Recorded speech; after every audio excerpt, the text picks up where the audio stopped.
আলাইহিস সালাতু ওয়াসসালাম বলেন, লা তুফাদ্দিলুনি আলা মুসা, মুসা আলাইহিস সালাতু ওয়াসসালামের উপর তোমরা আমাকে প্রাধান্য দিও না, এইভাবে বলো না আমি মুসা আলাইহিস সালাতু ওয়াসসালামের চাইতে উত্তম, এইভাবে তোমরা বলতে যেও না। আরে বাস্তবেই তো রাসূল সাল্লাল্লাহু আলাইহি ওয়াসাল্লাম মুসা নবীর চেয়ে উত্তম, সব নবীদের চাইতে উত্তম, আশরাফুল আম্বিয়া, নবিয়ুল আম্বিয়া যাকে বলা হয়, তিনি সমস্ত নবীদের নবী, নবিকুল শিরোমণি যাকে বলা হয়। আল্লাহ রাসূল সাল্লাল্লাহু আলাইহি ওয়াসাল্লাম নবুয়তের আকাশের সবচেয়ে দীপ্তিমান সূর্য হচ্ছেন রাসূলুল্লাহ সাল্লাল্লাহু আলাইহি ওয়াসাল্লাম, নিশ্চয় সবার চেয়ে উত্তম। কিন্তু রাসূল বলেন তোমরা আমাকে মুসা আলাইহিস সালাতু ওয়াসসালামের চাইতে উত্তম এই কথা বলিও না। কেন জানোনি?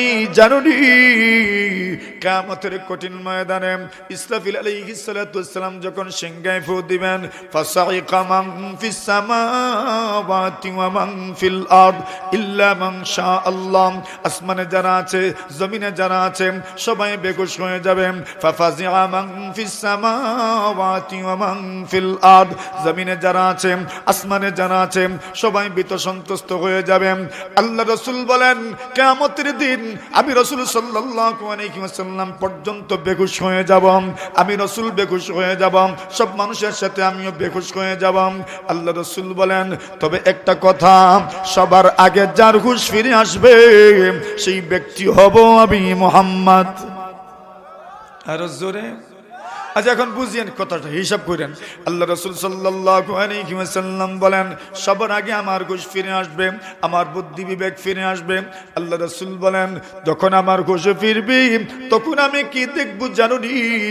ফাইদা মুসা আখিদুম বিকাওয়াইমিল আরশ, আল্লাহ রাসূল সাল্লাল্লাহু আলাইহি ওয়াসাল্লাম বলেন আমার হুঁশ যখন ফিরে আসবে আমি তাকায় দেখব মুসা আলাইহিস সালাতু ওয়াসসালাম আরশের কুঠির মধ্যে ধরে আছেন। এখন বলেন তো কার হুঁশ আগে এলো? না না, মুহাম্মদুর রাসূলের হুঁশ ফিরার পরে তো দেখবেন ফাইদা মুসা আখিদুম বিকাইমিল আরশ, মুসা আলাইহিস সালাতু ওয়াসসালাম আল্লাহর আরশের খুঁটির মধ্যে এইভাবে ধরে দাঁড়ায় আছেন। সুবহানাল্লাহ বলেন। মুসা আলাইহিস সালাতু ওয়াসসালাম আল্লাহর আরশে ধরে আছেন। নবী আলাইহিস সালাতু ওয়াসসালাম বলেন এখন আমি জানি না আফাকা কাবলি, উনি কি আমার আগে উনার হুঁশ ফিরে আসলো, আও কানা মিম্মান ইসতাসনাল্লাহ, নাকি আল্লাহ যাদেরকে কিয়ামতের দিন বেহুশ করবেন না মুসা নবী তাদের অন্তর্ভুক্ত, নাকি হুঁশ আমার আগে ফিরে আসলো আমি জানিওই না। সুবহানাল্লাহ। তাহলে দেখেন নবী কত অকপটে স্বীকার করে নিলেন মুসা আলাইহিস সালাতু ওয়াসসালামের এই ফজিলতের কথা। এইভাবে যদি মানুষ আমরা অন্যের গুণের কথা স্বীকার করতাম, স্বীকারোক্তি যদি দিতাম, তাহলে সমাজের মানুষ আরো ভালো ভালো কাজ করার জন্য অনুপ্রাণিত। কিন্তু আমরা অন্যের গুণ স্বীকার করি না, কেউ কাজ করলে পিছনে লেগে থাকে। হ্যাঁ, এখন সমালোচনাও করে খুশাইতে থাকে। এখন যে কাজ করে মনে করেন দেখবেন আগামীতে তার কাজ করার কোনো ইচ্ছেই থাকতো না। কাজও করতাম, সমালোচিত হইতাম, জবাব দিতাম, দরকার নাই তোমারটা তুমি করো। কেন? তার ইচ্ছা শক্তি নষ্ট হয়ে যাবে, তার দৃঢ়তার মধ্যে ফাটল ধরবে। এই জন্য বলছেন যারা সমাজে কাজ করে এদেরকে মূল্যায়ন করা দরকার, এদের মূল্যায়ন করা দরকার, এদের ইজ্জত দেওয়ার দরকার। আপনি কাজও করবেন না, শুধু ভুল ধরতেই থাকবেন, ভুল ধরতেই থাকবেন, সমালোচনা করতে থাকবেন। আরে কাজ যারা করে এদের ভুল তো হবেই। তুমি কাজ করো না, বসে আছো, তোমার তো কোনো ভুল নেই। তুমি কাজ করলে না ভুল হইতো না, শুধুই তো সমাজে যারা কাজ করে ভুল তো তাদেরই হয়। শুধরাও, তাকে সুন্দর করে বলো, শুধরায় দাও, আল্লাহ তাআলা তাকে শুধরানোর সুযোগ করে দিবেন। এই মন মানসিকতা রাখতে হয়, অন্যের গুণকে স্বীকার করতে হয়।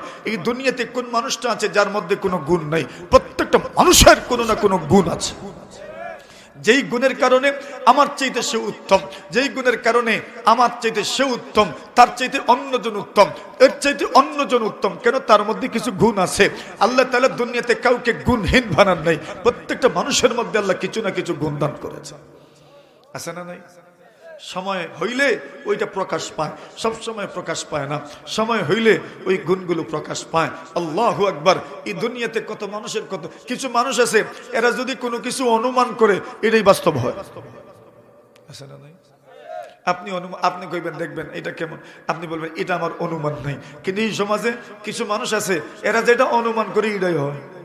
তো বলেন এই দিক থেকে সে আপনার যদি উত্তম না? আপনার অনুমানে আর তার অনুমানে কত বেশ কম। আপনি বলবেন এখানে 10 মন হইব, সে কইব না 10 মন, এখানে 5 মন হইব। তারটাই বলছে কে উত্তম? যে বলছে 5 মন হবে, অনুমানের দিক থেকে তার গুণ বেশি, সে একজন গুণী মানুষ। এটা স্বীকার করা। এই দুনিয়াতে এক এক দৃষ্টিভঙ্গি থেকে আল্লাহ তাআলা এক একজনকে গুণ দিয়েছেন, তার ওই গুণের এতরাফ করে স্বীকারোক্তি দেয়া, এটা নিজের উত্তম মন মানসিকতার পরিচয়। কষ্ট হইতেছে আপনাদের? এখন মনে আসেনি?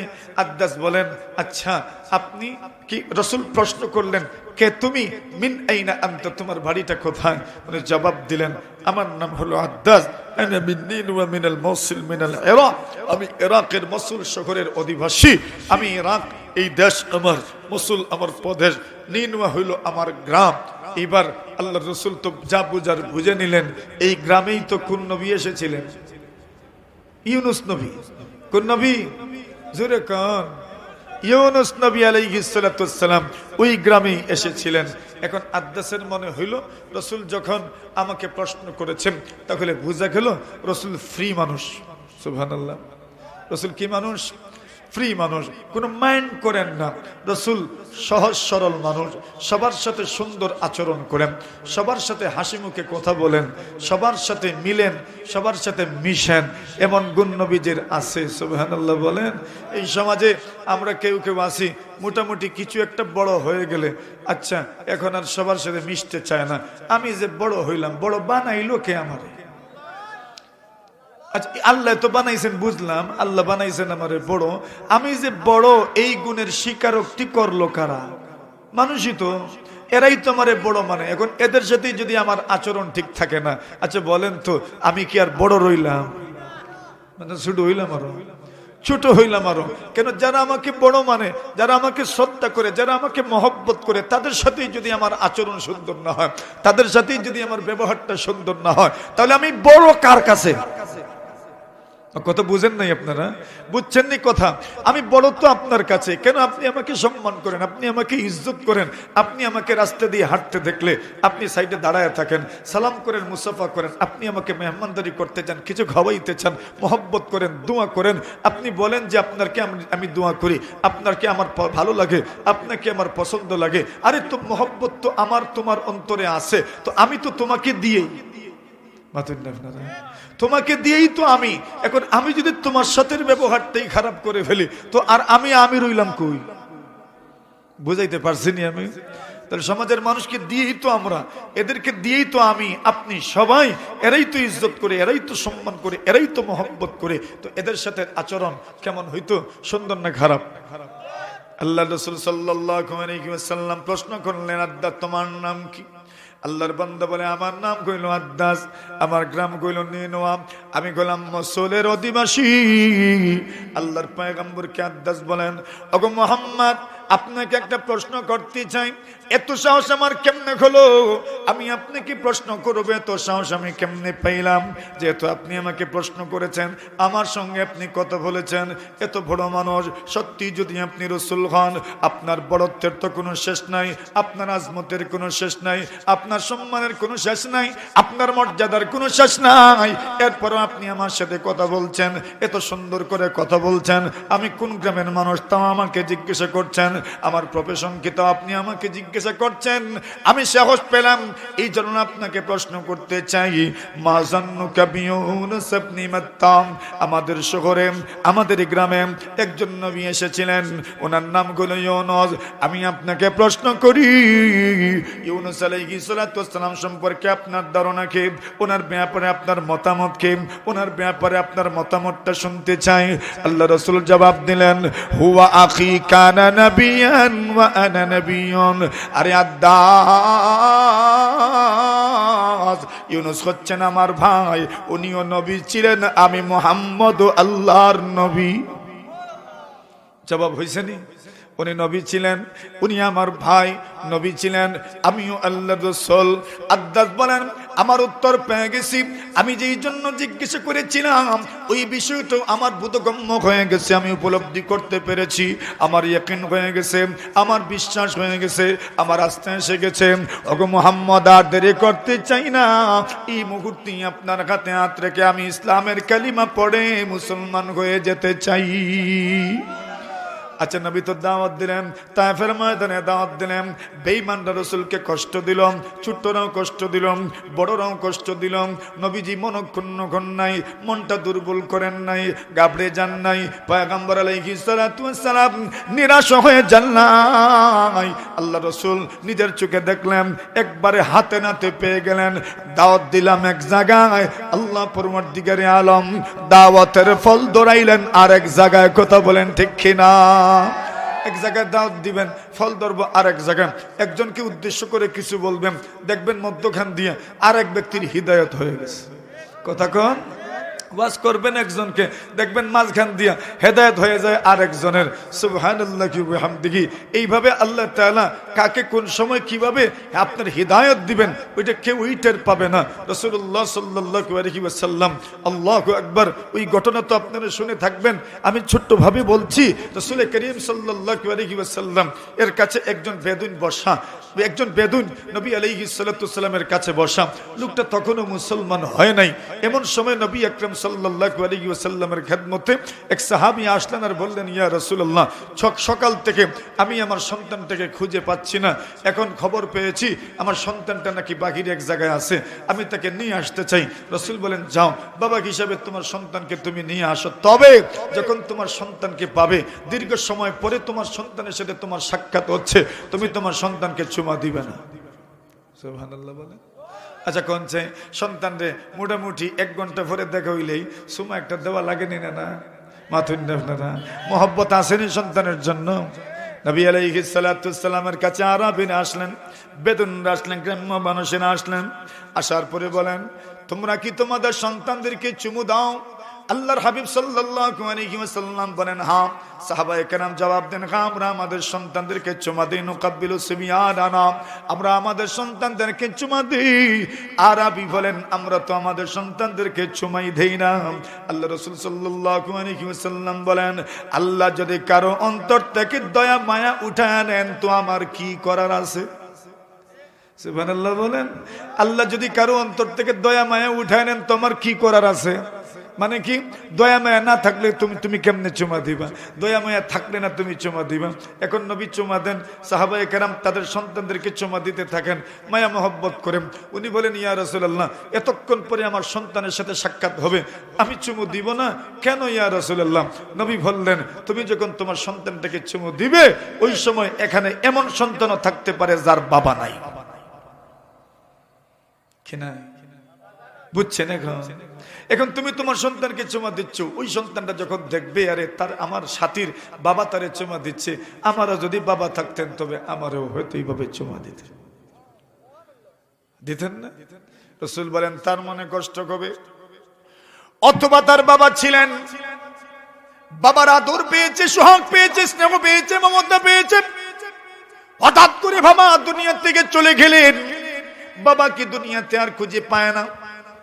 হঠাৎ করে তার স্মরণ হয়ে যাবে, আমার বাবা তো এইভাবে আমাকে চুমা দিতেন, এইভাবে মহব্বত করতেন, স্নেহ করতেন, মমতা করতেন। আল্লাহ রাসূল বলেন, তুমি এইভাবে যদি চুমা দাও তাহলে ওই বাবাহীন, বাবা হারা সন্তানগুলোর মনে কষ্ট হবে, এই জন্য তুমি চুমা দিবা না। পাশের বেদুইন বলেন, ওগো মুহাম্মদ, আমি তো আর ধৈর্য ধরতে পারি না, সহ্য করতে পারি না, এই মুহূর্তেই মুসলমান হয়ে যেতে চাই। যে ধর্ম এত ছোট্ট বিষয় খেয়াল রাখে, যে ধর্ম মানুষের মনে কোনো দিক থেকে কোনোভাবেই কষ্ট যেন না হয় এই বিষয়টার প্রতি খেয়াল রাখে, ওই ধর্মের চাইতে উত্তম কোন ধর্ম হতে পারে না। ওগো মুহাম্মদ, এই মুহূর্তে আমি আপনার হাতে হাত রেখে ইসলামের কালিমা পড়ে মুসলমান হয়ে যেতে চাই। আচ্ছা দেখেন তো, এখানে আখলাক এটাই হয়ে গেছে সৎ কাজের আদেশ দেনেওয়ালা। সুবহানাল্লাহ। সব সময় আপনি মুখ দিয়ে দাওয়াত দিতে হবে এটা জরুরি নয়, আপনার আখলাকের কারণে অন্যের কাছে বার্তা পৌঁছবে। আপনার আখলাক, আপনার চরিত্র, আপনার আদর্শ অন্যের জন্য একটা বার্তা, সে আপনার এই আখলাক চরিত্র দেখে তাকে ইসলামের জন্য সুপর্দ করে দিবে। ঠিক কিনা? আল মুমিনুনা ওয়াল মুমিনাতু বা'দুহুম মিন বা'দ يأمرون بالمعروف وينهون عن المنكر। আল্লাহ বলেন, মুমিন আর মুমিনাত একজন আরেকজনের বন্ধু। এদের গুণ কি? ইয়া'মুরুনা বিল মা'রুফ, সৎ কাজের আদেশ দেয়। ওয়া ইয়ানহাউনা আনিল মুনকার, অসৎ কাজ থেকে নিষেধ করে, বারণ করে, বিরত রাখার চেষ্টা করে। এটা মুমিনের গুণ। আর মুনাফিক, আল মুনাফিকুনা ওয়াল মুনাফিকাত বা'দুহুম মিন বা'দ, একজন আরেকজনের বন্ধু, আউলিয়া। কাজ কি? ইয়া'মুরুনা বিল মুনকার ওয়া ইয়ানহাউনা আনিল মা'রুফ, একজন আরেকজনকে খারাপ কাজের আদেশ করে আর ভালো কাজ থেকে বিরত রাখে। এই জাতের মানুষ তো নাই আমরা সমাজে। আছে? কার সাথে মিলে? হুজুরে কন, কার সাথে মিলে? মুনাফিকদের খাসলত। অসৎ কাজের আদেশ করে সৎ কাজের থেকে বাধা দেয়। আর মুমিনের গুণ হলো সৎ কাজের আদেশ করবে, অসৎ কাজ থেকে বিরত রাখবে। এটা মুমিনের গুণ। তো আমরা মনের অজান্তে, আমার বেখেয়ালে কার সাথে যে আমার সামঞ্জস্য সৃষ্টি হচ্ছে, কার সাথে আমার সাদৃশ্য হচ্ছে, এটা আমি নিজেই জানতে পারি না।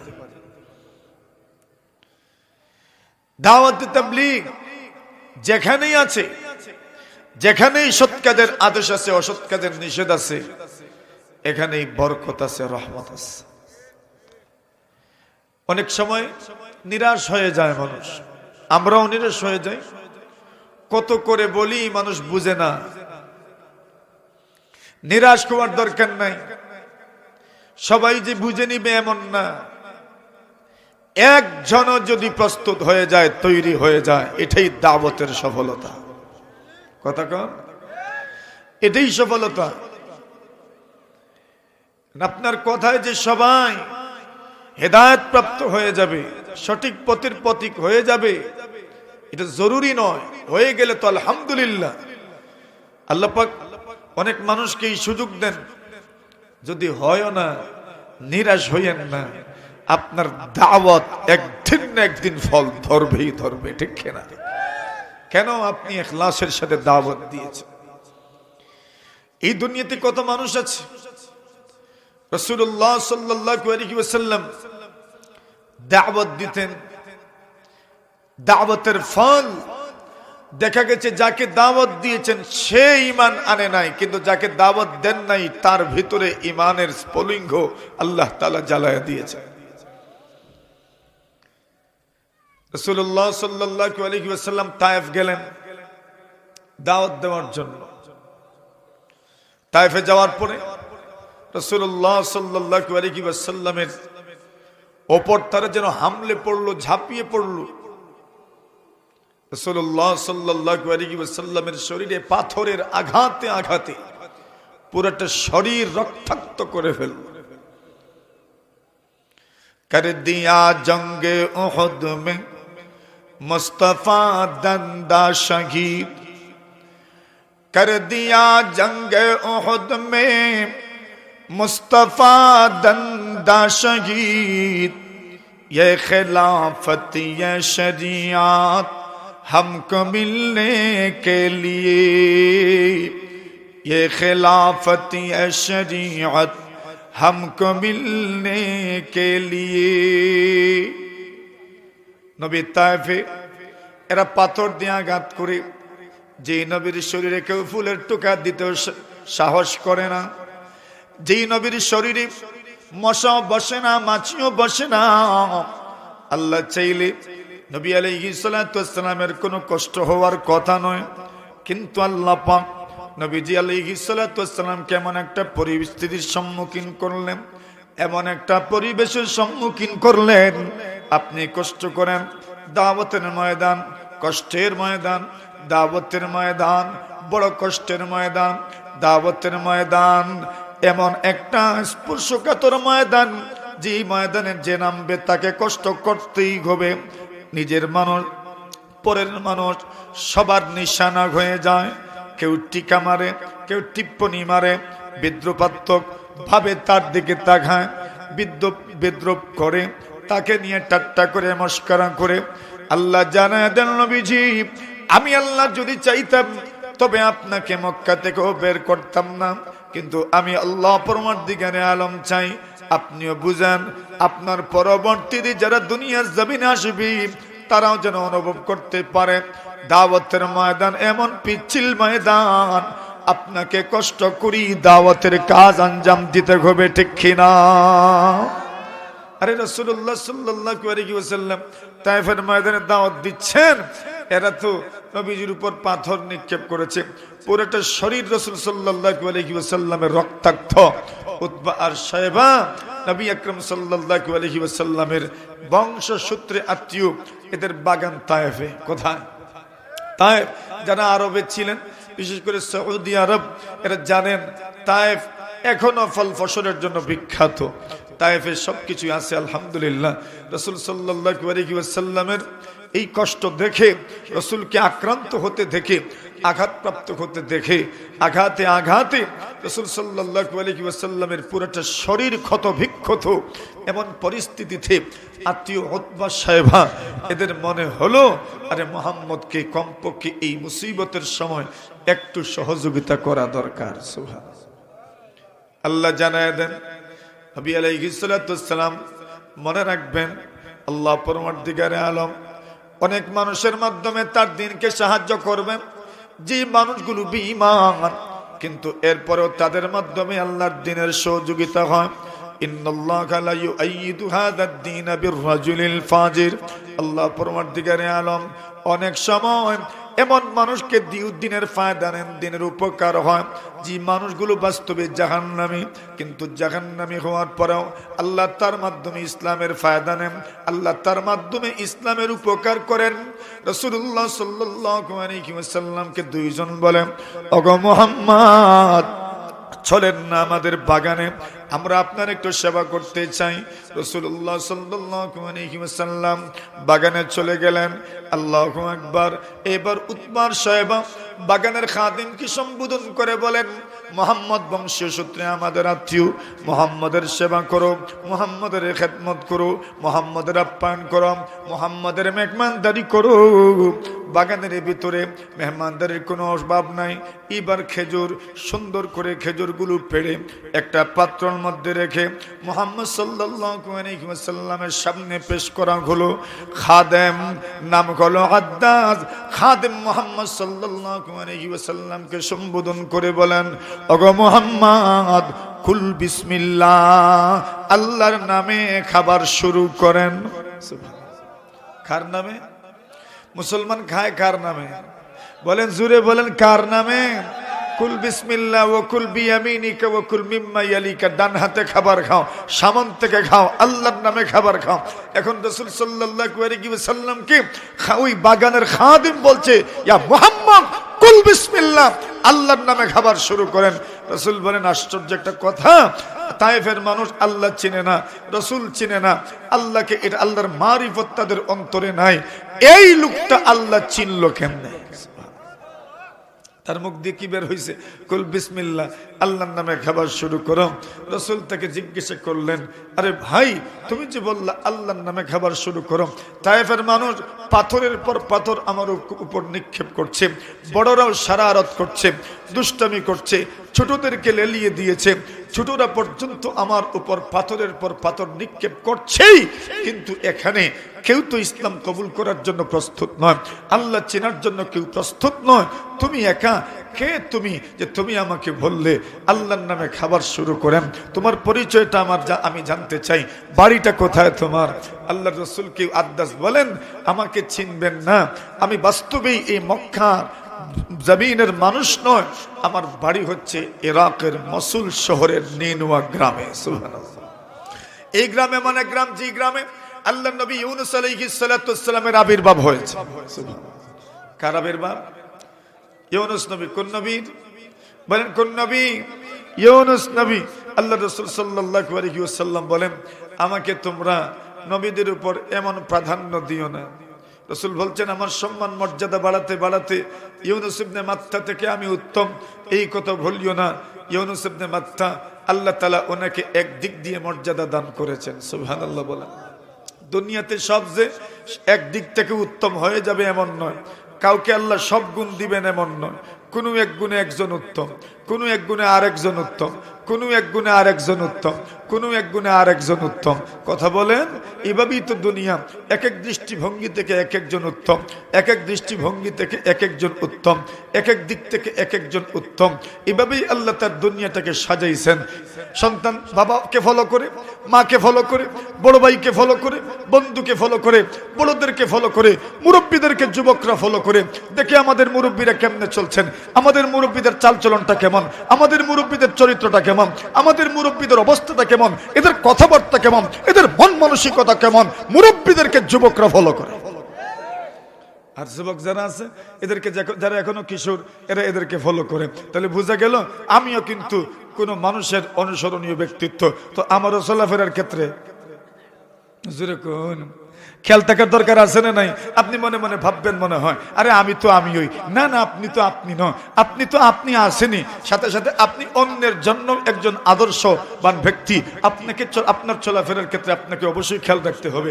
কত উলামায়ে কেরাম আছেন, কত ছাত্র আছে এমন যারা উস্তাদের বলানো, উস্তাদকে দেখে দেখে অনেক কিছু শিখে ফেলেছে। অনেক অনেক ছাত্র আছে নামাজের মধ্যে সিজদায় যাওয়ার পরে আপনার পাও কেমনে থাকবে, দুইটা পাও কোন অবস্থায় থাকবে, দাঁড়ানো অবস্থায় থাকবে নাকি এইভাবে থাকবে। আল্লাহু আকবার। কত ছাত্র আছে উস্তাদদের পাও দেখে দেখে দেখে শিখে নেয়। সুবহানাল্লাহ বলে। এর অনুসরণ প্রিয়, অনুকরণ প্রিয়, এর অনুসরণ করতে চায়, অনুকরণ করতে চায়। তার সামনে একটা কিছু থাকার দরকার, একটা আদর্শ থাকার দরকার। এটা যদি সে দেখতে পারে তাহলে এই আদর্শই তাকে সৎ কাজের দিকে নিয়ে যাবে, সুপথে নিয়ে যাবে। আর যদি আপনার আমার আচরণটা যদি খারাপ হয় তাহলে আমার পরবর্তী প্রজন্মদেরকে আমার আখলাক, আমার চরিত্র, আমার আদর্শই তাকে বিপদগামী করবে। কথা বুঝছেন নি আপনারা? না বুঝেন না? বুঝার তো কথা, আপনারা তো সুবাস বুঝেন, সব বুঝেন আলহামদুলিল্লাহ।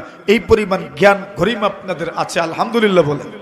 তো আসেন যে কথাটা বলছিলাম, রাসূলুল্লাহ সাল্লাল্লাহু আলাইহি ওয়াসাল্লাম, আল্লাহ তাআলা এইবার রাসূল আকরাম সাল্লাল্লাহু আলাইহি ওয়াসাল্লামকে পুরা উম্মতের জন্য রাসূল হিসেবে পাঠাইলেন। নবীজির দায়িত্ব কি? নবীজির দায়িত্ব হইল সৎ কাজের আদেশ দেওয়া, অসৎ কাজের নিষেধ করা।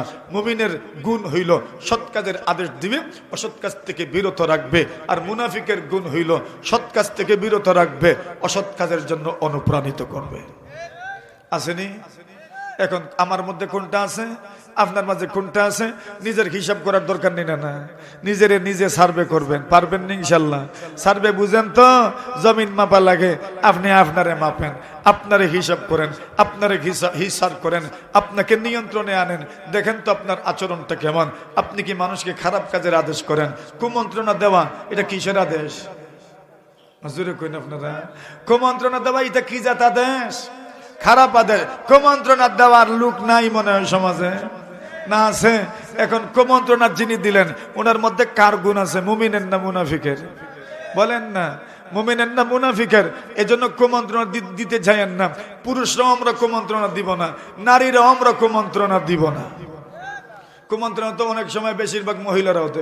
কত মা আছে নিজের মেয়েরে কুমন্ত্রণা দিয়া তার পরিবারটা ভাঙিলা, আসেনি? এমা নিজেও বুঝে না তার মেয়ের পরিবার যে সে নিজেই ভাঙ্গে লিছে। কত পরিবার ভেঙ্গে যায় বড় বোনের কারণে আর মায়ের কারণে। হ্যাঁ, এ বুঝেই না যে আমার মা আমার পরিবারটা যে ভেঙ্গে দিচ্ছে, আমার বড় বোন যে আমার পরিবারটা ভেঙ্গে দিচ্ছে। এই সমাজে কত ডিভোর্স হয়, এর পিছনে যদি আপনি নেপথ্যের কোনো মানুষকে খুঁজতে পারেন দেখবেন অনেকটার নেপথ্যে হচ্ছে এই পুরুষের শাশুড়ি, অর্থাৎ এই স্ত্রীর মা অথবা তার বোন। ভুল কইছি আমি? হিসাব নিকাশ করলে দেখবেন মোটামুটি এটাই সঠিক, তবে সব না আলহামদুলিল্লাহ। তো কুমন্ত্রণা দেওয়া এটা খারাপ কাজের আদেশ, এটা মুনাফিকের লক্ষণ। তো আমাদের দায়িত্ব কি? সৎ কাজের আদেশ দেওয়া, অসৎ কাজ থেকে কি করা? জোরে কর, নিষেধ করা, বারণ করা। কেন করবেন? আল্লাহ বলেন ওয়ালতাকুম মিনকুম উম্মাতুন ইয়াদউনা ইলাল খায়র। আল্লাহ বলেন ওয়ালতাকুম মিনকুম, তোমাদের মধ্যে একদল মানুষ অবশ্যই এমন থাকা দরকার, ইয়াদউনা ইলাল খায়র, যারা মানুষকে কল্যাণের দিকে ডাকবে, কল্যাণের দিকে ডাকবে। একদল যুবক এমন থাকা দরকার যে যুবকেরা মানুষকে মসজিদের দিকে ডাকবে, ওয়াজের দিকে ডাকবে, সমাজ সেবার দিকে ডাকবে। একদল মুরব্বী এমন থাকা দরকার যারা মানুষকে, সমাজের মানুষদেরকে মসজিদের দিকে ডাকবে, ওয়াজের দিকে ডাকবে, সমাজ সেবার দিকে ডাকবে। একদল মায়েরা এমন থাকা দরকার যে মায়েরা ওই সমাজের অন্যান্য মায়েদেরকে ভালো কাজের আদেশ দিবেন, ভালো কাজের আদেশ দিবেন। ইয়াদউনা ইলাল খায়র ওয়া ইয়ামুরুনা বিল মা'রুফ ওয়া ইয়ানহাউনা আনিল মুনকার। সৎ কাজের আদেশ দিবেন, অসৎ কাজ থেকে নিষেধ করবে, বারণ করবে। আল্লাহ জানায় দেন, ওগো নবীজি, যে উম্মতের মধ্য থেকে যেই দল, যেই তবকা, যেই গ্রুপ মানুষকে কল্যাণের দিকে ডাকবে, সৎ কাজের আদেশ করবে, অসৎ কাজ থেকে বারণ করবে, আল্লাহ জানায় দেন, তুমি সফল মানুষ দেখতে চাও, তুমি জ্ঞানী গুণী মানুষ দেখতে চাও, কামিয়াব মানুষ দেখতে চাও, সফল মানুষ তুমি দেখতে চাও, সাকসেস মানুষ তুমি দেখতে চাও, আল্লাহ জানায় দেন নবীজি গো, সফল মানুষ যদি কেউ দেখতে চান, সাকসেস মানুষ যদি কেউ দেখতে চান, আল্লাহ পরমার্থিকারে আলম বলেন, যারা মানুষকে কল্যাণের দিকে ডাকে, যারা মানুষকে সৎ কাজের আদেশ দেন, অসৎ কাজ থেকে নিষেধ করেন, আল্লাহ বলেন ওয়া উলাইকা হুমুল মুফলিহুন। আল্লাহ বলেন, ওগো নবীজি, সৎ কাজের আদেশ দেনে ওয়ালাম, অসৎ কাজ থেকে নিষেধ করনে ওয়ালাম, উম্মতকে কল্যাণের দিকে ডাকনে ওয়ালা যারা, ওই মানুষগুলোই হচ্ছে চূড়ান্ত সফল মানুষ, ঠিক কিনা? এটাই চূড়ান্ত পর্যায়ের সফল। এটা আমার কথা না, কার কথা? জোরে বলেন। আপনি সফলতার কি সংজ্ঞা রাখছেন আল্লাহই জানে, আপনার কাছে সফল কে তা একমাত্র আল্লাহই জানেন। তবে আল্লাহ বলছেন, আমার কাছে সফল কারা? দুনিয়াতে আপনি মানুষের কাছে সফল হইয়া কি দইতো? কথা বলেন ঠিক না ভাই? ঠিক। এই দুনিয়ার মানুষের কাছে আপনি সফল ব্যক্তি, এটা হইয়া কি হইতো যদি আল্লাহর কাছে আপনি সফল হইতে পারেন না? আল্লাহ বলছেন সফল কে? যারা মানুষকে কল্যাণের দিকে আহ্বান করে, যারা মানুষকে ডাকে, সৎ কাজের আদেশ দেয়, অসৎ কাজ থেকে নিষেধ করে। তাহলে বোঝা গেল, সৎ কাজের আদেশ দিবেন, অসৎ কাজ থেকে নিষেধ করবেন, আপনার সফলতা জীবনে আসবে, আপনি সফল মানুষ হবেন।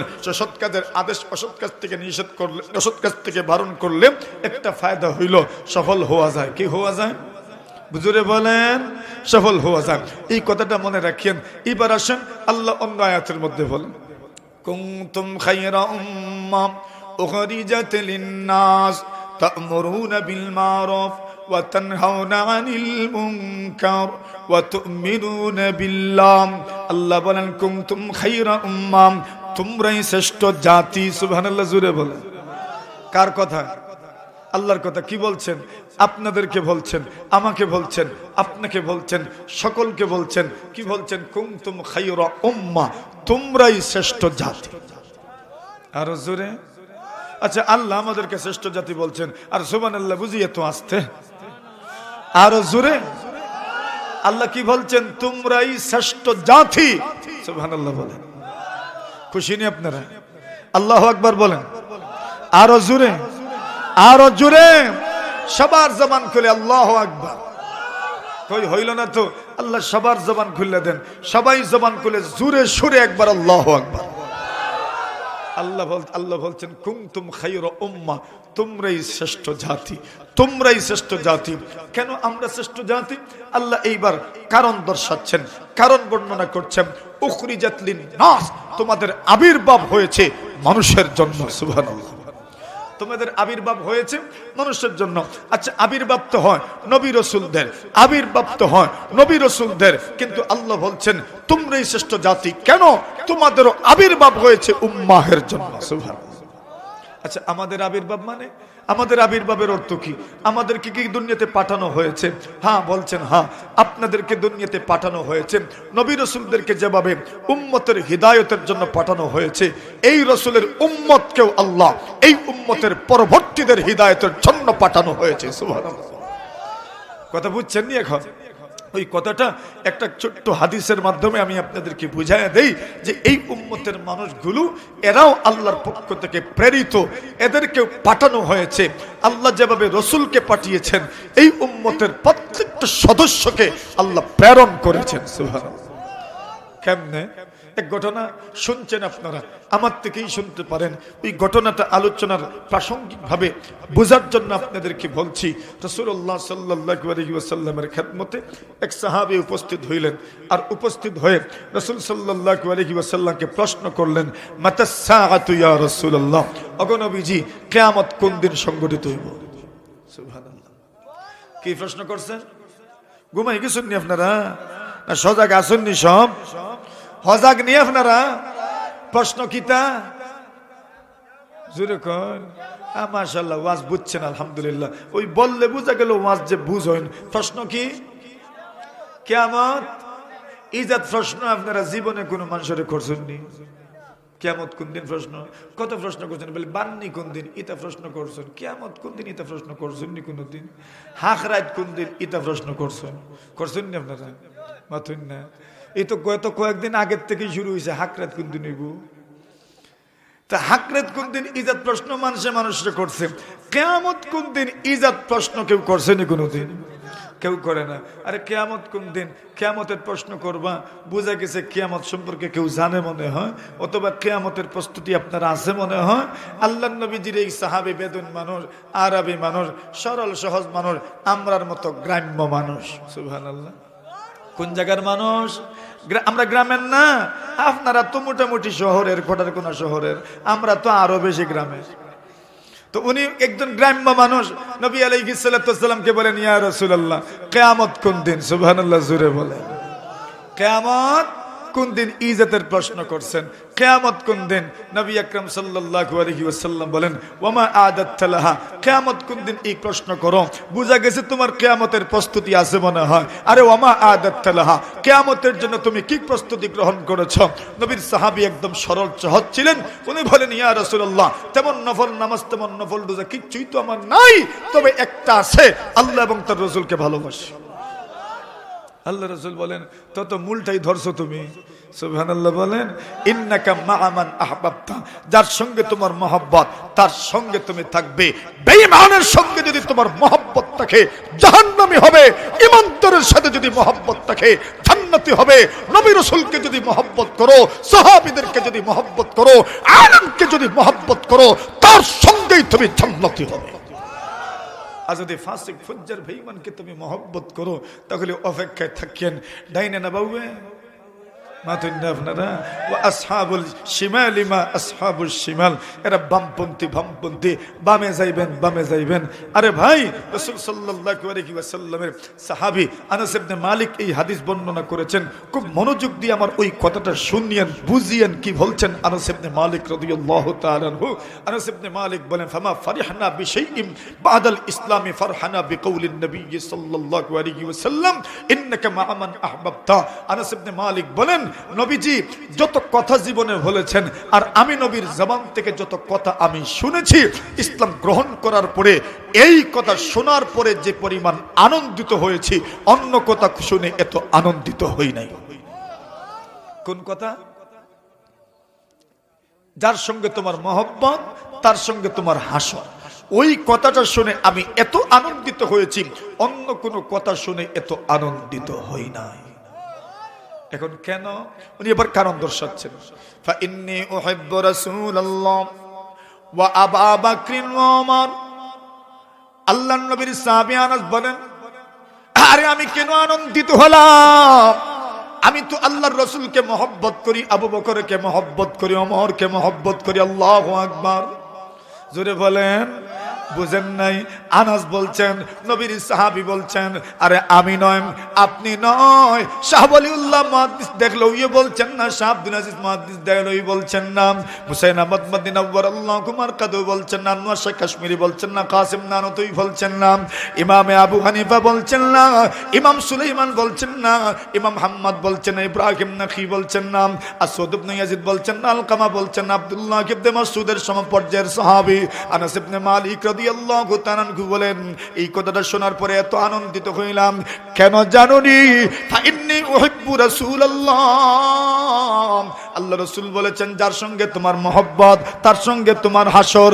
আরে আমি তো মহব্বত করি আল্লাহর রাসূলকে। আর জোরে এখন নিয়ম মতো আপনারা নিয়ম মতো কি হইতো? কার সাথে হইতো? রসুলের সাথে হইতো। কেন? আমি রসুলকে মহব্বত করি। রসুল তো বলছেন ইন্নাকা মা মান আহবাবতা, যার সঙ্গে তোমার মহব্বত তার সঙ্গে তোমার হাসর। ফা ইন্নী উহিব্বু রাসূলুল্লাহ, আমি তো রসুলকে মহব্বত করি, আবু বকরকে মহব্বত করি, ওমরকে মহব্বত করি। ওয়া আরজু আন আকুনা মাহুম ওয়া ইল্লাম আ'মাল বিমিসলি আ'মালিহিম। আনাস ইবনে মালিক বলেন, আমার আশা আমি আল্লাহর রসুলের সঙ্গে থাকবো, আবু বকরের সঙ্গে থাকবো, ওমরের সঙ্গে থাকবো, যদিও আমার আমল তাদের মতো নয়। কেন? রাসূল তো বলেন নাই যার আমলের মতো তোমার আমল হবে তার সঙ্গে তুমি জান্নাতে থাকবে, এই কথা তো বলেন নাই। বলছেন যার সঙ্গে তোমার মহব্বত তার সঙ্গে তুমি ওই জায়গায় থাকবে, তার সঙ্গে তোমার হাসর হবে। আমি তো রসুলকেই মহব্বত করি, আমি তো আবু বকরকে মহব্বত করি, আমি তো ওমরকে মহব্বত করি, আমি তো উসমানকে মহব্বত করি, আমি তো আলীকে মহব্বত করি, আমি তো বড় বড় সাহাবীদেরকে মহব্বত করি, আমি তো উলামায়ে কেরামদেরকে মহব্বত করি। আরে তো আশা তো করতেই পারি এদের সাথেই আমার হাসর হবে। হ্যাঁ, তো বোঝা গেল মহব্বত করার দরকার আছে না নাই? ভালো মানুষদেরকে মহব্বত করার দরকার আছে না নাই? আসেন, যেই কথাটা বলছিলাম, এখন তো রাসূল সাল্লাল্লাহু আলাইহি ওয়াসাল্লামকে উনি প্রশ্ন করলেন মাতাস সাআ, কিয়ামত কোন দিন? 2 নম্বরে আপনার প্রশ্ন করার পরে আল্লাহ রাসূল সাল্লাল্লাহু আলাইহি ওয়াসাল্লামকে বললেন, রাসূল আমার মনে চায় আপনার জন্য আমি একটা দোয়া করতাম। সুবহানাল্লাহ। কোন ইলা জাসিয়া দোয়া করছেন নি আমরা লাগি? করছেন হয়তো, কিন্তু কইছেন না তো কোনোদিন বলে হুজুর আপনার লাগে একটা দোয়া করতাম, মনে চায় আপনার সামনে তুইয়া। এইভাবে তো বলেন নাই, তবে গোপনে আমাদের জন্য যে দোয়া করেন এটা আমাদের বিশ্বাস আছে, এটা আমাদের বিশ্বাস আছে। কত বিপদের সম্মুখীন হয়, আল্লাহ তাআলা বিপদ থেকে উদ্ধার করেন। আরে এটা তো আপনাদের দোয়া, এটা তো আপনাদের মহব্বত, এটা তো আপনাদের ভালোবাসা, এটা আমাদেরকে বুঝাইতে হবে না, বলতেও হবে না। এই বিশ্বাস যতটুকু বলবেন এর চাইতেও বেশি আছে। কথা বুঝছেন? তবে মনে রাখেন আমরাও কিন্তু আপনাদের জন্য দোয়া করি, ওইটাও মনে রাখেন, বিশ্বাস রাখেন, আমরাও আপনাদের জন্য দোয়া করি। এখন তো রাসূল সাল্লাল্লাহু আলাইহি ওয়াসাল্লামকে উনি বলেন, ইয়া রাসূলুল্লাহ আমি আপনার জন্য একটা দোয়া করতাম। আল্লাহ রাসূল বলেন, এর চাইতে সারপ্রাইজ দুনিয়াতে আর কি হইতে পারে? তুমি আমার জন্য দোয়া করবে, এর চাইতে বড় উপহার আমার জন্য আর কি হইতে পারে? তুমি আমার জন্য দোয়া করবে। আচ্ছা করো তুমি আমার জন্য দোয়া। এখন দোয়াটা শুনিলেই তা নিয়ে আপনারা সন্তানি দোয়া, এই জাতের দোয়া করার দরকার নাই আমরার জন্য। উনি যে দোয়া করছেন ওই দোয়া শুনেন, নবীজির সামনে করছেন দোয়া। নবী আলাইহিস সালাতু ওয়াসসালামকে বলেন, ইয়া রাসূলুল্লাহ আমি আপনার জন্য দোয়া করতাম। নবী বলেন, করো না, কি দোয়া করতে চাও? উনি দোয়া করেন, আল্লাহুম্মা রহমনি ওয়া মুহাম্মাদা ওয়া লা তারহাম মা'ানা আহাদা। আল্লাহ নবীর সাহাবী আল্লাহকে ডাক দিয়ে বলেন, আল্লাহ আমাকে দয়া করো এবং মুহাম্মদকে দয়া করো, আমরা দুইজনের সাথে 3 নম্বর অন্য কাউকে দয়া করিও না। সুবহানাল্লাহ না আমিন? কিছুই তো এখন আমিন কইলে বিপদ আছে এখানে। কেন? উনি দোয়া করছেন, আল্লাহ আমারে দয়া করেন, মুহাম্মদ সাল্লাল্লাহু আলাইহি ওয়াসাল্লামকে দয়া করেন, আমরা সাথে 3 নম্বর কাউকে দয়া করিয়েন না।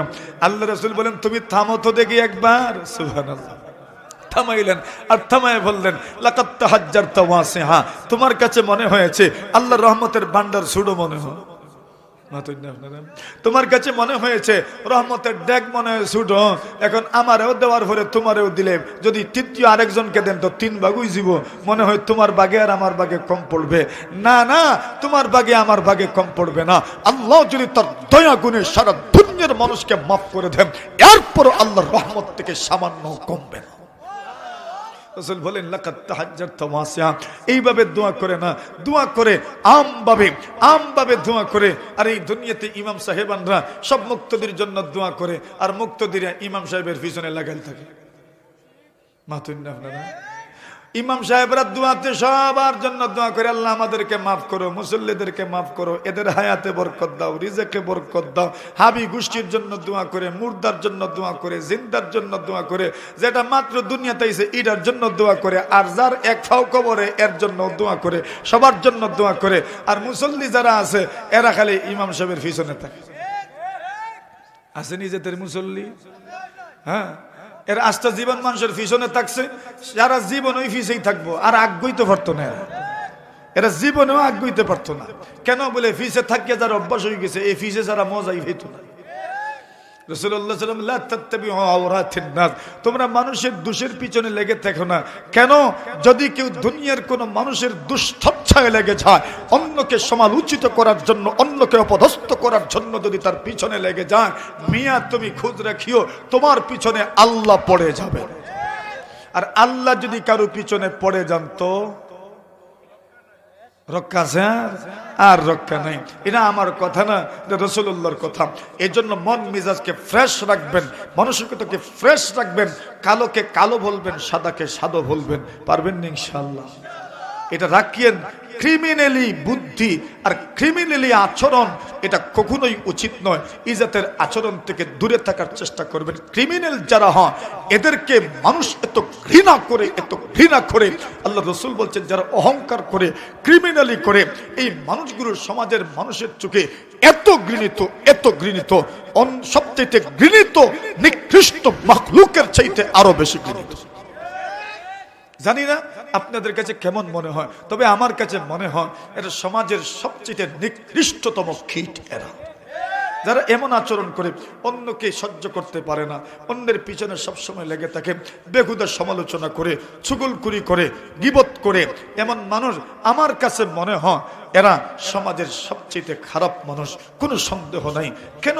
যেখানে যেই কথার মধ্যে তার কোনো ফায়দা নাই, তার কোনো উপকার নাই, চুগলখুরি করতে থাকে, একজনের বিরুদ্ধে আরেকজনকে লেলিয়ে দেয়, একজনের বিরুদ্ধে আরেকজনকে খুবই ফাটিয়ে তুলে, একজনের বিরুদ্ধে আরেকজনকে রাগান্বিত করে তুলে, ক্রোধান্বিত করে তুলে, এমনকি ওই ব্যক্তিটা যার বিরুদ্ধে কথা বলেছে তাকে হত্যা করার জন্য পর্যন্ত উদ্বুদ্ধ হয়ে যায়।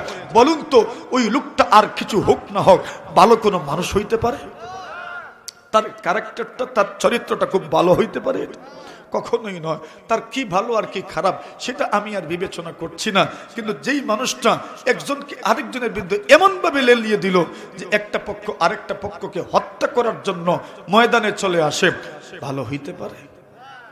হ্যাঁ, কষ্ট পাইছেন আমার কথা? আল্লাহর ওয়াস্তে মাফ করিয়েন। সমাজটাকে মানুষ নিজেই ধ্বংস করছে আর গালি দেয় সমাজ রে, কয় জমানার দোষ। কার দোষ?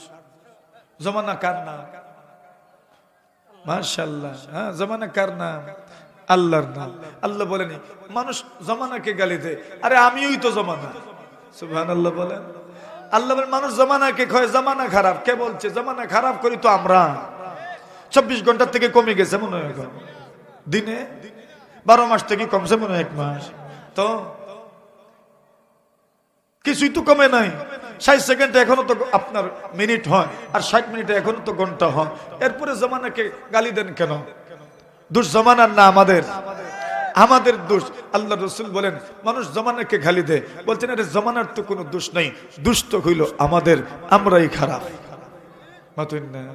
এটাকে খালি আমি আপনারা কইছি না, আমারও কইতাছি। আমরা খারাপ, আমরা খারাপ, আমরা খারাপ, আমরা ভালো না, আমরা ভালো না। এজন্য আমাদেরকেও ভালো হওয়া দরকার, আপনাদেরকেও ভালো হওয়া দরকার, আর সব মিলিয়ে আমাদের সকলকে ভালো হওয়া দরকার। ঠিক না? এখন কোন কথা ছিল মনে আসেনি? প্রশ্ন করছেন। কি প্রশ্ন? মাশাআল্লাহ, মনে রয়েছে আপনার। আর কোন প্রশ্ন? কিয়ামত কোন দিন? মনোযোগ দিয়ে ওয়াজ শুনলে সবকিছু বোঝা যায়। আল্লাহ রাসূল সাল্লাল্লাহু আলাইহি ওয়াসাল্লাম বলেন কিয়ামত কোন দিন, কি প্রস্তুতি তোমার আছে? বলে আল্লাহ রাসূলকে মহব্বত করি। রাসূল বলেন তো যাকে মহব্বত করো তার সঙ্গে হাসর হবে। এইবার বলেন ইয়া রাসূলুল্লাহ আমার মনে চায় আপনার জন্য দোয়া করব। রাসূল বলেন করেন। উনি দোয়া করলেন আল্লাহুম্মা রহমনি ওয়া মুহাম্মাদা, আল্লাহ আমাকে দয়া করো, মুহাম্মদকে দয়া করো, ওয়ালা তারহাম্মানা হাদাম, আমাদের সাথে তৃতীয় কাউকে দয়া করিও না। রাসূল বলেন লাকাত তাহাজ্জাত ওয়াসিআ, এমন দোয়া করেছো আল্লাহ রহমতের জমিন প্রশস্ত, আল্লাহ রহমতের ভান্ডার বড়, তুমি ওইটাকে ছোট করে দিয়েছ।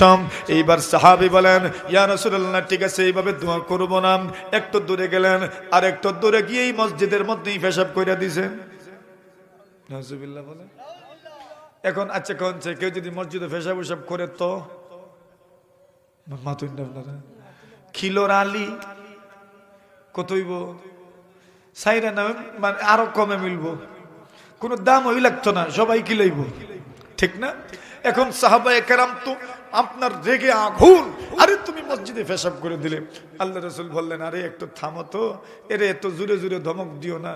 এ যে ধমক দিতাছ, যদি পেশাব এখন বন্ধ করে, শুরু তো করি ওই দিছে, মনে করেন শুরু করছে তো, এখন যদি তারে ধমক দাও জোরে, আর যদি হার্ট ব্রেক ধরে তো কিতা মনে করেন?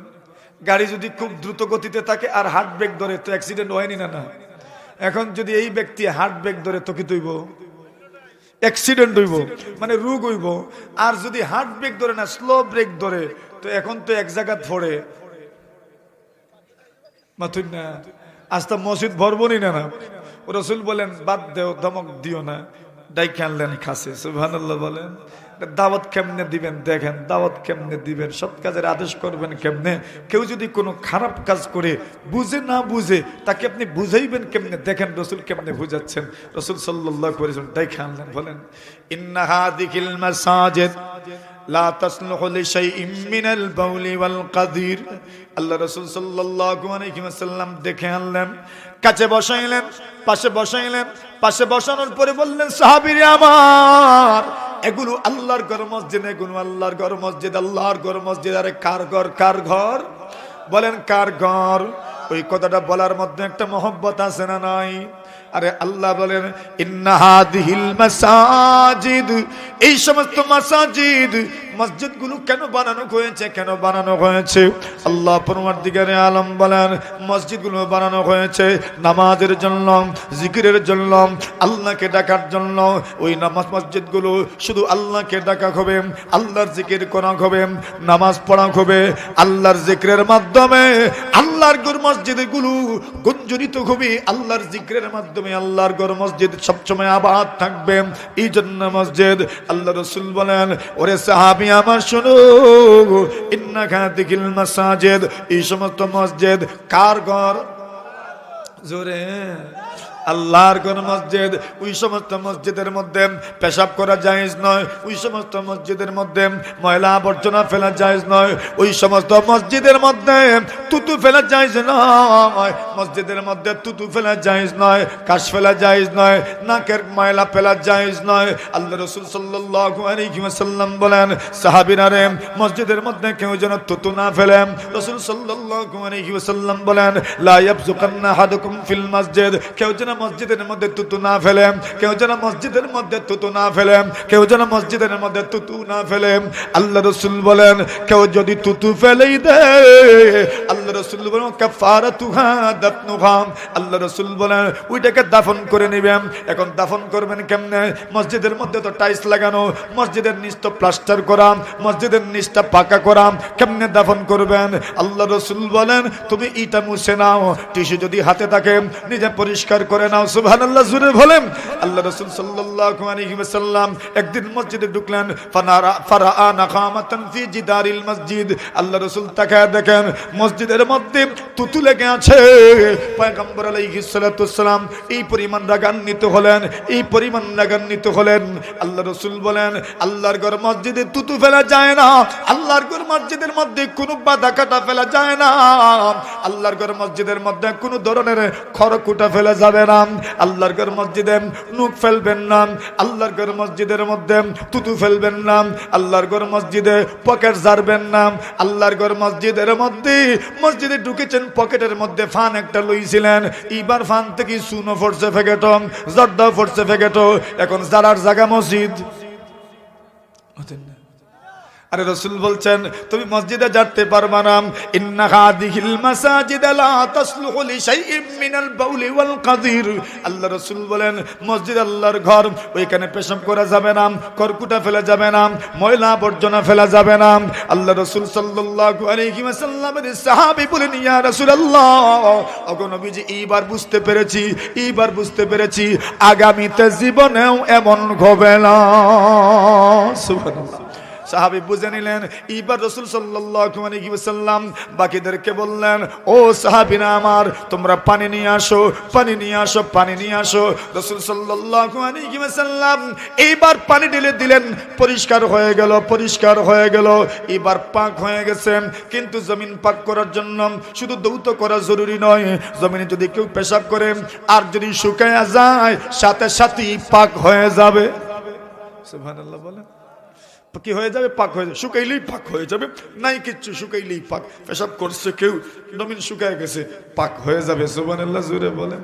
এই জন্য আল্লাহর জমিনে কত গরু আর ছাগলে পেশাব করছে, কিন্তু শুকাইয়া যদি যায় নামাজ পড়েন কোনো অসুবিধা নাই। সুবহানাল্লাহ বলেন, নামাজ পড়েন কোনো অসুবিধা নেই, এখানে নামাজ পড়তে পারবেন। আল আরদু ইযা জাফফাত ফাকাত তাহুরাত, জমিন যখন শুকিয়ে যায় তখন এমনিতেই পাক হয়ে যায়। মেরা মুহতারাম হাজিরিনে কেরাম, এখন দেখেন নবী কেমনে বুঝাইলেন। আল্লাহু আকবার, এত বড় অপরাধ করে বসেছেন, কিন্তু রাসূল উনাকে বুঝাচ্ছেন, রাসূল সাল্লাল্লাহু আলাইহি ওয়াসাল্লাম উনাকে বুঝাচ্ছেন কি সুন্দর করে, কি মায়ায়, কি মমতায়, কি মহব্বতে, কি আদরে, কি স্নেহে, কি সুন্দর করে বুঝাইলেন। উনি বললেন ইয়া রাসূলুল্লাহ বুঝছি, আর জীবনেও করতাম না। বুঝছেন না? আরেক সাহাবী নবী আকরাম সাল্লাল্লাহু আলাইহি ওয়াসাল্লামের কাছে গেলেন, যুবক সাহাবী, আর গিয়ে রাসূলকে বলেন ইয়া রাসূলুল্লাহ আমাকে অনুমতি দেন, আমি জিনা করতে চাই। নাউজুবিল্লাহ বলেন, জিনা মহাপাপ। আল্লাহ রাসূল সাল্লাল্লাহু আলাইহি ওয়াসাল্লাম বলেন ইজতানিবুস সাবআল মুবিকাত। আল্লাহর পয়গম্বর বলেন 7টা বিধ্বংসী গুনাহ থেকে তোমরা বেঁচে থাকো। ওই 7টা বিধ্বংসী গুনাহের মধ্যে একটা গুনাহের নাম হলো জিনা। আল্লাহ পরমার্দিগারে আলম তার বান্দা বান্দির পরিচয় দিতে গিয়ে বলেন ওয়া ইবাদুর রহমানিল্লাযীনা ইয়ামশুনা আলাল আরদি খাওনা ওয়া ইযা খাতাবাহুমুল জাহিলুনা ক্বালু সালামা। এইভাবে বলতে বলতে আল্লাহ পরমার্দিগারে আলম বলেন ওয়াল্লাযীনা লা ইয়াদউনা মা'আল্লাহি ইলাহান আখার ওয়া লা ইয়াকতুলুন النفس التي حرم الله إلا بالحق ولا يزنون ومن يفعل ذلك يلقى أثاما يضاعف له العذاب يوم القيامة ويخلد فيه مهانا। আল্লাহ রাব্বুল আলামিন তার বান্দা বান্দীদের পরিচয় তুলে ধরেছেন যারা আল্লাহর সঙ্গে অন্য কাউকে শিরিক করে না, কোন মানুষকে, কোন নিরপরাধ সত্তাকে, কোন নিরপরাধ মানুষকে হত্যা করে না। ওয়ালা ইয়াজনুন, এরা জিনা করে না, ব্যভিচারের মধ্যে লিপ্ত হয় না। আল্লাহ পরমার্দিগারে আলম বলেন ওয়া মান ইয়াফআল যালিকা ইয়ালকা আসামা। কেউ যদি গুনাহ করে, কেউ যদি ওই গুনাহগুলোর মধ্যে পতিত হয়ে যায়, আল্লাহ পরমার্দিগারে আলম বলেন এত বড় গুনাহ হবে, এত বড় গুনাহ হবে ইউদাফ লাহুল আযাবু ইয়াউমাল কিয়ামা। কিয়ামতের দিন আল্লাহ পাক তার শাস্তি ডাবল করে দিবেন।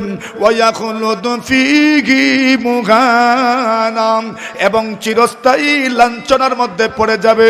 তবে হ্যাঁ, যদি ঈমান থাকে, ঈমান থাকে, আল্লাহ পরমার্দিগারে আলম ঈমানের মাধ্যমে একদিন না একদিন জান্নাতি বানায় দিতে পারেন। কিন্তু যদি আল্লাহর বান্দা হালাল মনে করে এরকম করে, তাহলে চিরস্থায়ী জাহান্নামী হয়ে যাবে। আল্লাহু আকবার। এবার লোকটা নবীর কাছে অনুমতি চান, ইয়া রাসূলুল্লাহ আমি জিনা করতে চাই। আল্লাহর নবীর সাহাবায়ে কেরাম দমক দিতে লাগলেন এত খারাপ, এত খারাপ, আল্লাহর নবীজির কাছ থেকে তুমি জিনার অনুমতি চাও? এই সমাজে যারা যাকে মহব্বত করে কমপক্ষে তার সামনে সুন্দর করে থাকবার চায়, ঠিক কিনা?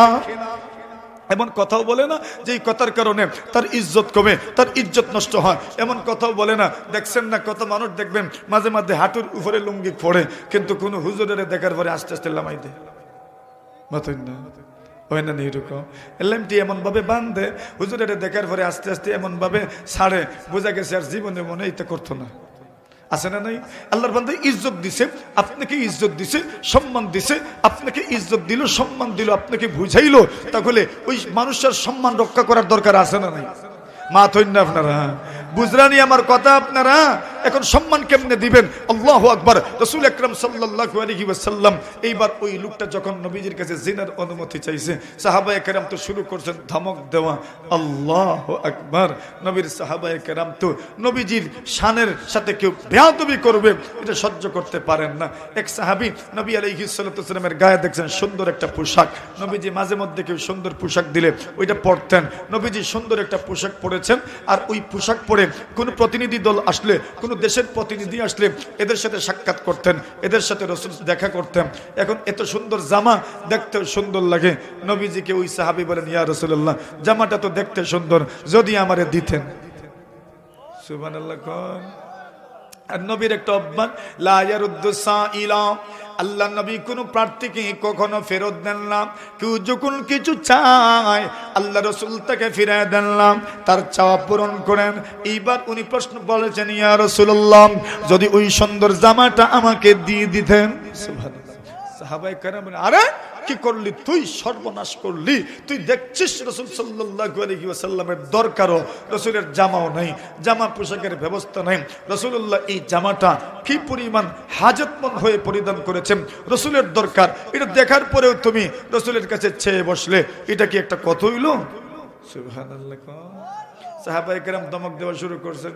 উনি বলেন, আল্লাহর ওয়াস্তে মাফ করো রে, আমি পরিধান করার জন্য না, আমি একটু বরকত নেওয়ার জন্য। বরকত কেমনে নেবেন? উনি বলেন, আমি যে বলেছি ইয়া রাসূলুল্লাহ জামাটা আমাকে দিয়ে দেন, এর উদ্দেশ্য হইল আমার মৃত্যুর পরে যেন ওই জামাটাই আমার কাফন হয়। আরে জোরে কা। দুনিয়াতে কেউ যদি তার জীবদ্দশায় কাফনের ব্যবস্থা করে যায়, ভালো ভালো আছে, আমার ওই কাপড়ে আমাকে কাফন দিও বলে যেতে পারে, ওসিয়ত করে যেতে পারে, খুব ভালো কথা। কত প্রস্তুতি দিতে থাকিতে মৃত্যুর পরে কাফনের প্রস্তুতি থাকতো না? কাফনের প্রস্তুতি থাকতো নি? আরে করা জরুরি না, কেউ যদি করে তো ভালো, মাশাআল্লাহ, কেউ করে না যদি তো মাশাআল্লাহ। কিন্তু যদি কেউ করে, বুঝা গেল তার মৃত্যুর কথা সব সময় তার স্মরণ হয়, কি হয়? তবেই তো কাফনের ব্যবস্থা করছে। মৃত্যুর কথা স্মরণ হয় না, না স্মরণ না হওয়া, স্মরণ হওয়াই তো কাফনের ব্যবস্থা করেছে। তো মৃত্যুর কথা যে স্মরণ করে সুবহানাল্লাহি ওয়া বিহামদিহি, তার তো আল্লাহু আকবার দুনিয়াতে মর্যাদা বেশি, পরকালের মর্যাদা বেশি। এখন ওই সাহাবী কি অনুমতি চাইছেন? ব্যভিচারের অনুমতি। সাহাবায়ে কেরাম এমন ভাবে সাইজ হইল না বাইদি, আল্লাহর বান্দা ডরাই গেছে। সুবহান, ডরাইতো না? কি পরিমাণ এমন মোটা মোটা চোখ বানিয়ে থাকাইছেন, কি রে কি করলি তুই, এত অসভ্য। এমন ভাবে তুমি নবীজির কাছে বুঝি এটার অনুমতি চাওয়া হয়? নাউজুবিল্লাহি মিন যালিক। নবীর সামনে তুই এই শব্দটা মুখে আনলে কেমনে? মাতুন না, আমরা দেশের মানুষে কয় না নি সি সি সি সি সি সি সি সি সি সি, এই যা শব্দ তুই কইলে কেমনে? মাতুন না, কইন না নি আপনারা? আল্লাহ তি তাওবা আস্তাগফিরুল্লাহ। মানুষে কইন না, গ্রামের মানুষে বিশেষ করে মহিলা হইলে তো তাওবা আস্তাগফিরুল্লাহ, এটা তুই কইলে কেমনে গো? এখন উনি তো এটার অনুমতি চাইছেন। নবী বলেন, নবীর সাহাবায়ে কেরাম এখন শুরু করছেন এমন ভাবে দমক, এমন ভাবে দমক, আল্লাহর বান্দা এখন চুপসে গেছেন। নবী বলেন, না না, এমন ভাবে দমক দিও না, তাকে আমার কাছে নিয়ে আসো। সুবহানাল্লাহ, জোরে বলেন। দেখেন নবীর সহনশীলতা, সহনশীলতা। দাওয়াত দিবেন, দাওয়াত তাবলীগের মেহনত করবেন, হঠাৎ করে যদি নিজেরে বড় মনে করা শুরু করেন, তো তোমারে কেডাই কইছে দাওয়াত দিতে হয়?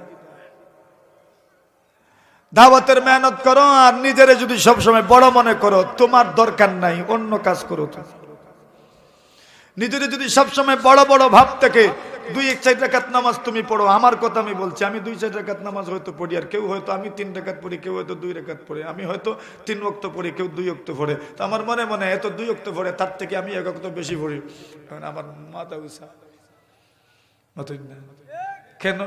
আমি যে 1 ওয়াক্ত বেশি পড়ছি, তোমার কে কইছি এটা করতে? এই ময়দান তোমার জন্য না। শেখ সাদি রাহিমাহুল্লাহু তাআলা, ওনার সন্তান তাহাজ্জুদের সময় জাগ্রত হয়েছে, তাহাজ্জুদ পড়ে, বাকিরা ঘুমায় রয়েছে। এখন সন্তান বলে, দেখছেন আব্বা, এরা ঘুমায় রয়েছে, এরাও তো পারলে উঠছে তাহাজ্জুদ পড়তে পারতো। আব্বা কইলা, তোমার তাহাজ্জুদ পড়ার দরকার নেই, আগামীকাল থেকে তুমিও ঘুমাই থাকি।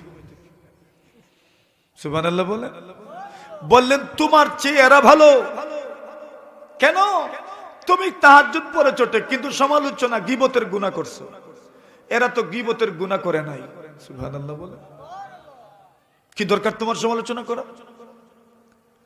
মিজাজ বড় সফট রাখতে হয়, বড় নরম রাখতে হয়। শুধু অন্যের দোষ, অন্যের দোষ, অসঙ্গতি অসঙ্গতি অসঙ্গতি, শুধু যদি সবটাই অসঙ্গতি মনে হয় তো কেমনে হইব? এই অসঙ্গতিকে তো খুব সহজে ধারণ করতে হয়, এটা সবসময় প্রকাশ না করে সুন্দর করে বুঝাইতে হয়। এখন সবসময় যদি এটাকে অসঙ্গতি মনে করে মিসাইল ছুড়ো, তো দাওয়াত দিবে কেমনে? এই জন্য দাওয়াতের ক্ষেত্রে মিজাজ কেমন থাকতে হবে? এই ব্যক্তি জিনার অনুমতি চাইছে, সাহাবায়ে কেরাম গরম হয়ে গেছেন, কেন তুই এমন কথা বললি? নবী বলেন, তারে আমার কাছে নিয়ে আসো। নবী বললেন, আতুহিব্বু যালিকা মা বিনতিক, তোমার মেয়ের সঙ্গে যদি কেউ জিনা করে তুমি কি ভালো পাবে? তুমি কি পছন্দ করবে? ক্বালা লা ইয়া রাসূলুল্লাহ, নবীজি কখনোই নয়। قال رسول الله صلى الله عليه وسلم وكذلك الناس لا يحبونه لبناتهم أتحب ذلك مع أمك قال لا يا رسول الله قال كذلك الناس لا يحبونه لأمهاتهم قال أتحب ذلك لأختي قال لا يا رسول الله جعلني الله فداك يا رسول الله আল্লাহ রাসূল বলেন كذلك الناس لا يحبونه لأخواتهم দুনিয়ার কোন মানুষ তার বোনদের সাথে এমন আচরণকে পছন্দ করে না আল্লাহর নবী বলেন তুমি যার সঙ্গে জিনা করতে চাও সে দুনিয়ার কোন মানুষের মেয়ে হবে কোন মানুষের মা হবে কোন মানুষের বোন হবে কোন মানুষের খালা হতে পারে কোন মানুষের ফুফু হতে পারে দুনিয়ার কোন মানুষ তার নিকটাত্মীয় তার মাহরাম কার সঙ্গে কেউ জিনা করবে পছন্দ করে না এবার তুমি যে করতে তোমার কারো তোমার কোন আত্মীয়ের সাথে এমন ঘটনা তুমি পছন্দ করো না কিন্তু তুমি অন্যের কোন আত্মীয়ের সাথে এমন করবা এটা কি ইনসাফ হইল আল্লাহ রাসূল এইবার তার বুকে হাত দিয়ে বললেন আল্লাহুম্মা গফির যামবা আল্লাহ তার গুনাহ maaf করে দাও ওয়া তাহির কলবাম ওয়া হাসিন ফারজাম আল্লাহ পরওয়ারদিগারে আলম তার লজ্জাস্থানের হেফাজত করো ওয়া হাসিন কলবাহু ওয়া হাসিন ফারজাম ওয়া তাহির কলবা তার অন্তরটাকে পবিত্র করে দাও অন্তরটাকে পবিত্র করে দাও ওয়া গফির যামবাম এবং তার জীবনের সব গুনাহ maaf করে দাও আল্লাহর নবীর সাহাবী বলেন ইয়া রাসূলুল্লাহ ইয়া হাবিবাল্লাহ এইবার তো বুঝে এসে গেছে আর জীবনেও আমি এমন কোন পথে পাড়া দিব না বুঝে নিয়েছেন কি সহজ কি সহজ কি সুন্দরভাবে বুঝে নিয়েছেন নবী মাইন্ড পরিবর্তন করে দিয়েছেন মানসিকতাটাকে পরিবর্তন করে দিয়েছেন দাওয়াতের প্রধান টার্গেট হচ্ছে মাইন্ড পরিবর্তন করা মানসিকতা পরিবর্তন করে দেওয়া যদি এটা করতে পারেন সফল আপনি কথাটা বুঝে আসছেনই এজন্য দাওয়াত এজন্য তাবলীগ দাওয়াতের তাবলীগ সৎ কাজের আদেশ অসৎ কাজের নিষেধ ধৈর্যের সাথে করতে হয় ওয়াসবির আলা মা আসাবাক ইন্না যালিকা মিন আজমিল উমুর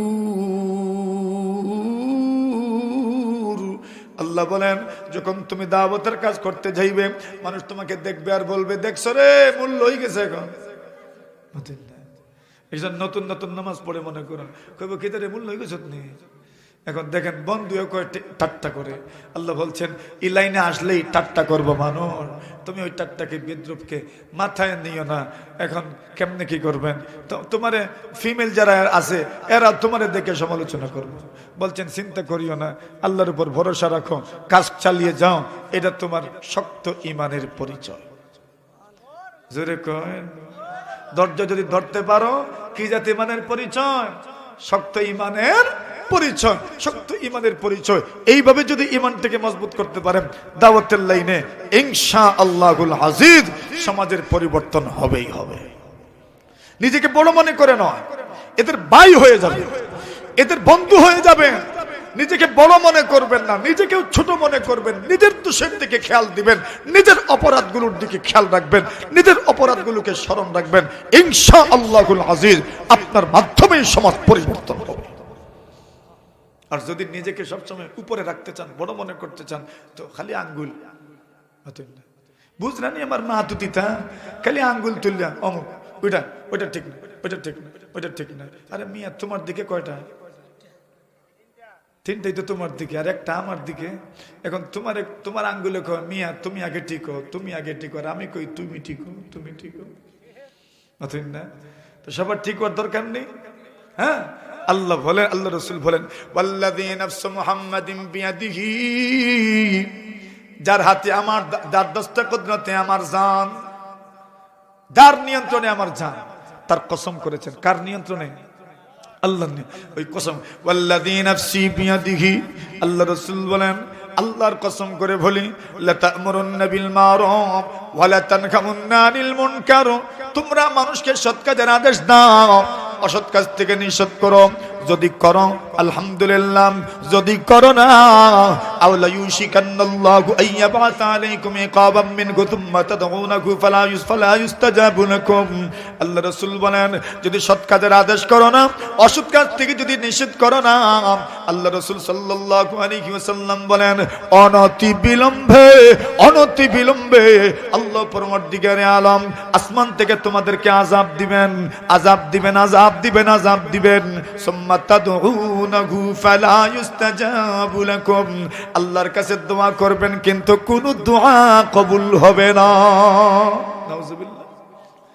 দাওয়াতের মেহনত ছেড়ে দিলে, সৎ কাজের আদেশ ছেড়ে দিলে, অসৎ কাজের থেকে নিষেধ করে ছেড়ে দিলে আর কি হবে না? দোয়া মাতুন্না, দোয়া কবুল হইতো না। এখন এক জাতের মানুষ আমরা আছি, আমি আমার কথা কই রে বা আপনারা না, এক জাতের মানুষ আমরা আছি, আমরা মসজিদে ঢুকি, মসজিদে যাই, নামাজও পড়ি। এখন মনে করেন সব আর কোনো 5 ওয়াক্ত পড়েনি, কেউ আছে শুধু শুক্রবারে পড়ে। মাতুন্না, এখন শুক্রবারে এই ব্যক্তি মসজিদে আমার পরে যারা 5 ওয়াক্ত পড়েন এরা খালি এর বাদে এমনি চাই। মাতুন্না, সাইয়া কিতা বুঝাইন বেটা তুই খালি শুক্রবারে পড়ো স্যার আমরা 5 ওয়াক্ত পড়ি। সমালোচনা করে দেখছো নি আজ তো সপ্তাহ খবর নাই এখন আইছে। আচ্ছা কোন চাই এই সমালোচনা এই ব্যক্তি আর শুক্রবারে আইব? অতন্য কেন বলে কিছু মুসল্লি সমালোচনার কারণে মসজিদে যায় না। অথচ আপনার জন্য উচিত হইল তাকে আপনি বুঝাইবেন, মাশাআল্লাহ আসনি মসজিদে কত সুন্দর লাগছে, আচ্ছা তুমি আজকে যদি জুম্মার সময় আসতে পারো তো কালকেও তো জোরে আসতে পারবা, বুঝা গেল জোরে তুমি আসতে পারো, আরে বাজারেই তো থাকো, আও চলো নামাজটা পড়ে আসি, আসরে ভাইও মাগরিবে ভাইও, যে ব্যক্তি আসবে তাকে সুন্দর করে আপনি বরণ করে নেবেন, তাকে আগ্রহ, তাকে আপনি উৎসাহ দিবেন, তাকে আপনি বলবেন মাশাআল্লাহ নামাজটা পড়ো। আমার তো মনে হয় এইভাবে যদি সবাই করে তাহলে বেশি দিন লাগবে না, গোটা সমাজটাই তো নামাজি দ্বারা ভরে যাবে ইনশাআল্লাহ। কিন্তু আমরা কি করি, খালি সমালোচনা করব, মানে এটা আইতো না মসজিদ। আর আস্তা দিন খালি কুটকুটি করতো মসজিদে বইয়া, আস্তা দিন বইয়া কিতা করতো মসজিদে হামানের সময় কুটকুটি করে, বাইর হওয়ার সময় কুটকুটি করে। কুটকুটি বুঝুননি আপনার দায়িত্ব। এখন হামানের সময় কুটকুটি করে, বাঘের বসে কিতা কুটকুটি করে, নামাজি নাই মুসল্লি নাই কিচ্ছু নেই, হ্যাঁ আয় যে নামাজি নেই মুসল্লি কিচ্ছু। আচ্ছা তুমি যে এই সমালোচনা করলা, এই লোক তো আসবে না মসজিদে। কেউ তো আছে আল্লাহর বান্দা মনে করেন সবে বেড়াতে ঢুকে মসজিদে, কোন দিন সবে বেড়াতে ঢুকে, আচ্ছা সবে বেড়াতে ঢুকলো মসজিদে, এখন সমালোচনা শুরু করলেন, আস্তা বছর খবর নাই, সবে বেড়াতে আইসে, আচ্ছা সবে বেড়াতে আইসে তো, সবে বেড়াতে যদি আইতে না তো মসজিদে বইয়া সমালোচনা করলেন, দেখছো নি কত খারাপ, সবে বেড়াতে আইসে না, এই সময় সমালোচনা করলেন, সবে বেড়াতে আইলো না, আর এখন সমালোচনা করছে সবার তো আইসে যে, আচ্ছা সবার তো আসছে যে, সে তো তারে চিনলো, সে যে মুমিন, সে মুসলমান, এটা তো তার জানা আছে, তার সাগরকে সে চিনেছে, একদিন তো এমন আসতে পারে তার সাগর সে চিনবে না, তখন তুমি কি করবে? তার শেকড় তো চেনার দরকার, শেকড়টা চিনতে পেরেছে, সে জানে একদিন তাকে মাথায় টুপি দিতে হয়, সে তো জানে একদিন মসজিদে ঢুকে আল্লাহর সামনে নামাজে দাঁড়াতে হয়, সে তো জানে আল্লাহর ঘরে যেতে হয়, বল বেঁধে হাঁটতে হয়, এটাই তো কমপক্ষে জানা হইল তার। তুমি তোমার সমাজটা দেখেই মনে করো বাস সবাই নামাজি। তুমি দেখো না উত্তরবঙ্গের কথা দেখো, তুমি দেখো আফ্রিকার অবস্থা দেখো, বিশ্বের বিভিন্ন মুসলিম দেশের কথা তুমি দেখো, সেখানে মানুষ জানেই না ইসলামের মৌলিক বিধান কি। বেফাকের মহাসচিব রাহিমাহুল্লাহু তাআলা আব্দুল জব্বার জাহানাবাদী রাহিমাহুল্লাহু তাআলা আফ্রিকা সফর করেছেন। উনি দেখেন যে মুসলমানরা কিচ্ছুই করে না। উনি জিজ্ঞাসা করেন, তোমরা যে মুসলমান, মুসলমানি পরিচয় দেওয়ার জন্য করোটা কি তোমরা? কয় আমরা খালি তাজিয়া মিছিল করি। কিটা করে? অর্থাৎ জাহানাবাদী বলছেন এটা গুরুত্বের সাথে করিও। কেন? কমপক্ষে একটা নিশানা তো আছে যে তোমরা মুসলমান। এটা আমার বুঝে ধরতো না, এটা ধরবো যারা বিশ্বায়ন নিয়ে চিন্তা করে তাদের দিমাগে ধরবো। এটা আমার মতো মূল মৌলবীর মাথায় এটা ঢুকতো না। ঢুকবো ওই যারা বিশ্ব নিয়ে ফিকির করে, বিশ্ব মুসলিমের উত্থান পতন নিয়ে যারা চিন্তা করে তাদের মাথায় ঢুকবো। আমার মাথায় এটা কমপক্ষে ঢুকে যারাই মসজিদে আসে এদেরকে ওয়েলকাম জানানোর দরকার। মাতুন না আপনারা? ঠিক নেই? স্বাগতম জানানোর দরকার নেই? স্বাগতম জানেন। এজন্য তাবলীগের এক উসুল আছে ইস্তেকবাল। কিতা? কেন ইস্তেকবাল? ইস্তেকবালের মানে কি? ইস্তেকবালের মানে হলো সংবর্ধনা দেওয়া। সংবর্ধনা, আসেন মাশাআল্লাহ, আসছেন নি, আসেন আসেন আসেন। এটা কি শুধু দাওয়াতের দিন, গাছতের দিন না, সব দিন হই? মাতুন না আপনারা? ইস্তেকবাল খালি গাছতের দিন করতাম না, সব দিন থাকতো, সব দিন থাকবো। যে মুসল্লি নতুন মসজিদে আসবে তাকে ওয়েলকাম জানানো, স্বাগতম জানানো, তাকে আপনার অনুপ্রাণিত করা, তাকে তার মূল্যায়ন করা, তার ইজ্জত বুঝাইয়া দেওয়া, তাকে মুসলমানের পরিচয় তাকে বুঝাইয়া দেওয়া। উল্টা করবেন তো আপনার মাধ্যমে যদি কেউ নামাজ ছাড়ে গুনার ভার আপনাকে বহন করতে হবে।